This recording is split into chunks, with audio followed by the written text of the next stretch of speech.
이루소서.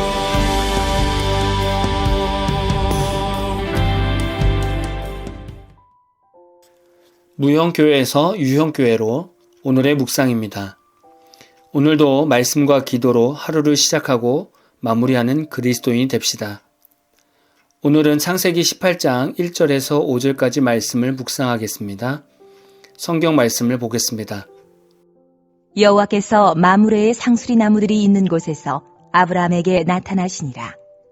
날이 뜨거울 때에 그가 장막문에 앉아 있다가 눈을 들어본즉 사람 셋이 맞은편에 서 있는지라.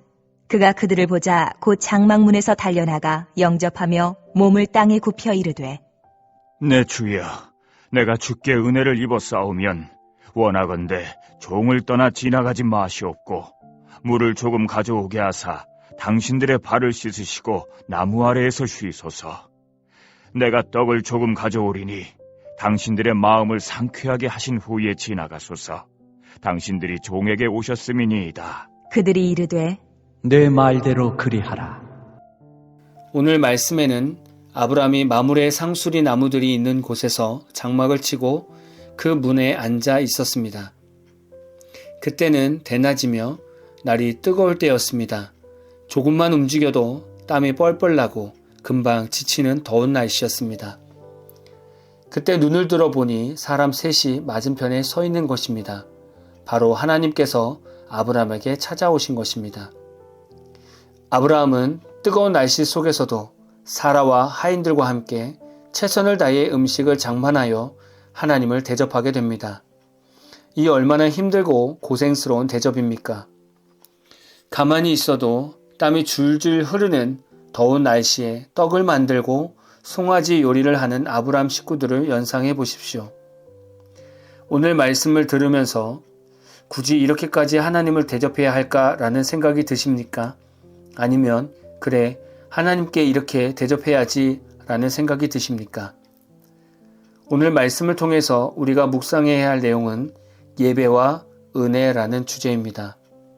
저는 오늘 말씀을 묵상할 때 순간 깨달아지는 부분이 있었습니다. 아브라함의 모습을 보면서 우리가 평소 드리는 예배는 무엇이며 예배를 왜 드려야 하는지를 보여주는 말씀입니다. 그리고 예배 뒤에 따르는 은혜는 무엇인가를 묵상하게 만드는 말씀이었습니다. 예배의 정의는 무엇입니까? 예배는 구원을 얻은 하나님의 자녀가 구원의 기쁨에 감격하여 하나님을 찬양하고 높이는 행위가 예배입니다. 이 예배는 우리가 어떠한 것을 요구하는 시간이 아닙니다. 그저 하나님의 임재를 찬양하고 하나님의 임재를 간구하는 우리 마음의 제사와 같은 것입니다. 우리는 예배를 드리는 가운데 하나님의 임재를 눈으로 보지 못합니다. 우리는 예배를 드리는 생활 속에서 하나님이 찾아오시는 모습을 보지 못합니다. 그러나 분명한 것은 우리가 하나님께 예배를 드릴 때 그곳에 하나님께서 임재해 계실 것을 믿으며 예배를 드리는 것입니다. 마치 아브라함의 삶을 보면 늘 누군가를 기다리는 것처럼 장막 문에 앉아 있었습니다. 하나님께서 임하셨을 때 아브라함은 자신이 가지고 있는 것에서 최선을 다해 하나님을 대접하였습니다. 아브라함은 여느 때와 같이 장막 문에 앉아 있었을 뿐입니다. 그러나 하나님은 다른 계획이 있어서 아브라함의 장막을 지나가게 된 것입니다. 예배도 마찬가지입니다. 우리는 여느 때와 같이 늘 우리의 최선의 것을 준비하여 하나님께 예배를 드려야 합니다. 여러분도 수없이 많은 예배를 드렸을 것입니다. 매번 예배의 뜨거운 감격을 느끼셨습니까? 그렇지 않다는 것을 모두가 알 것입니다. 그럼 예배의 뜨거운 감격이 올 때만 기다렸다가 그 예배의 감격이 오려고 할 때 그때 예배를 참석하시겠습니까? 그것도 불가능한 일입니다. 우리는 항상 그 자리에서 최선을 다해 예배를 드리면서 구원의 감격으로 성전에 앉아 있어야 됩니다. 여느 때와 같이 장막문에 앉아 있을 때 하나님은 아브라함에게 찾아오신 것 같이 우리가 늘 예배의 자리에 앉아 있을 때 순간 나의 예배 가운데 하나님이 찾아오셔서 나를 만나 주십니다. 이것이 예배의 감격이며 은혜라고 말할 수 있습니다. 그래서 여러분들이 예배 드릴 때 어떤 예배에서는 갑자기 찬양 가운데 눈물을 흘리며 감격하기도 하고 어느 날에는 설교를 듣다가도 눈물을 흘리며 감격을 받기도 하고 또 어느 날에는 기도하다가 순간 성령의 감동을 받기도 합니다. 그것이 하나님께서 우리에게 찾아오셔서 만나주시는 은혜의 사건입니다.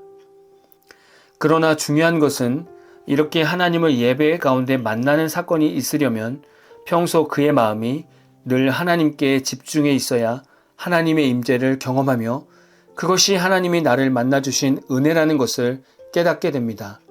이렇게 교회에서의 예배와 삶의 예배에서 하나님을 만나면 우리 삶에 어떤 일이 일어날까요? 아브라함은 예배를 드리는 것과 같이 최선을 다해 하나님을 섬겼더니 그 후에 놀라운 은혜의 말씀을 듣게 되었습니다. 먼저는 아이를 낳지 못하는 사라에게 내년 이맘때 아들이 있을 것이라는 말씀을 들었습니다. 그리고 소돔과 고모라를 심판하실 것이라는 하나님의 뜻도 알게 되었습니다. 이 모든 것은 하나님을 만나는 장막에서 이루어진 사건입니다.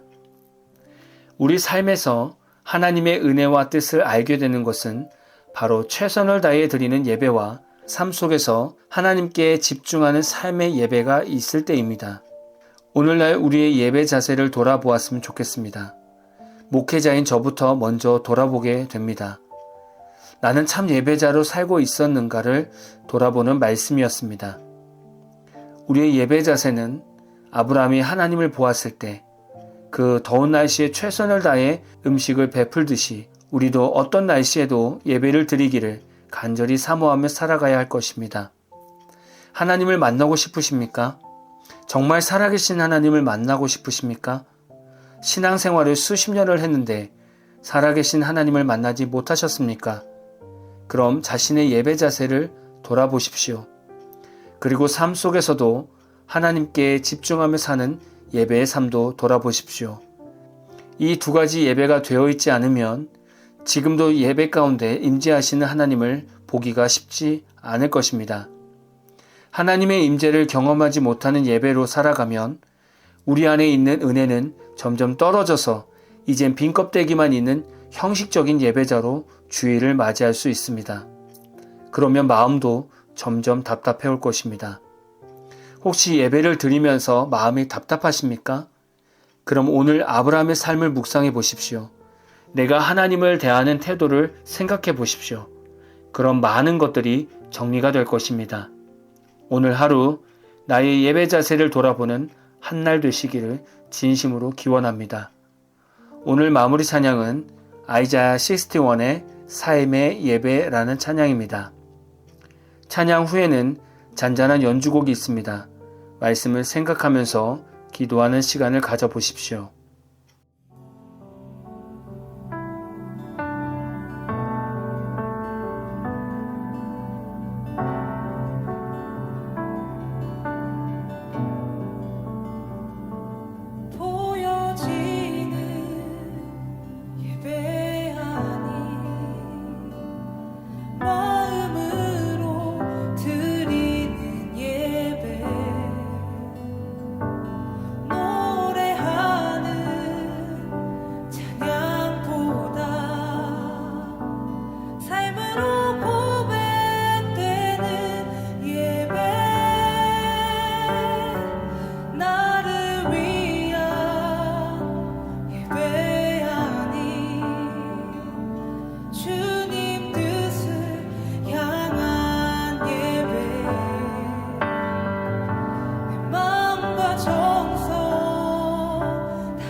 합당하신 분 주 앞에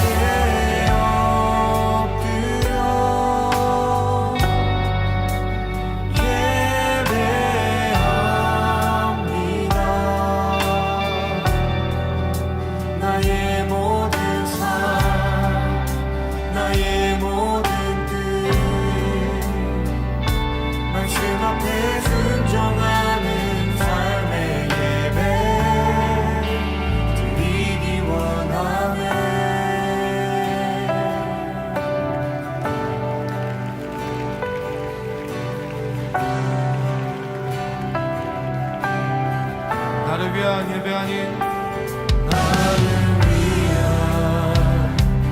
예배하니